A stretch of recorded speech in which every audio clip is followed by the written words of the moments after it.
హైదరాబాద్ నుంచి నైట్ 10:30కి బయలుదేరాము. అందరం నిద్రలోనే ఉన్నాము. పెద్ద సౌండ్ వచ్చింది. తర్వాత మేము టైర్ ఏమైనా ఫ్రాక్చర్ అయింది అనుకున్నాము. తర్వాత చూస్తే ఫుల్ పొగ వచ్చేసిందండి. తర్వాత ఇమీడియట్గా ఫైర్ అయ్యాయి. ఫుల్ మంటలు వచ్చేసాయి. ఇంకా మాకు అర్థం కాలేదు.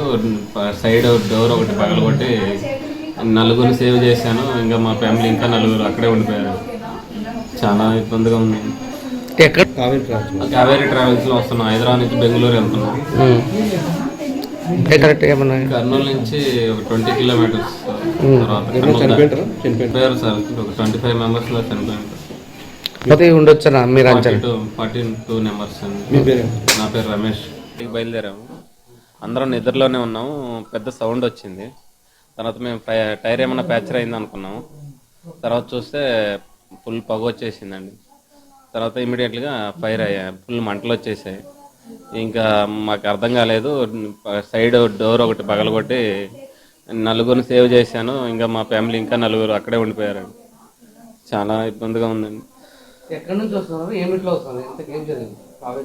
కావేరీ ట్రావెల్స్లో వస్తున్నాం. హైదరాబాద్ నుంచి బెంగళూరు వెళ్తున్నాం. కర్నూలు నుంచి ఒక 20 కిలోమీటర్స్. తర్వాత కర్నూలు చనిపోయారు సార్. ఒక 25 మెంబర్స్ దాకా చనిపోయారు.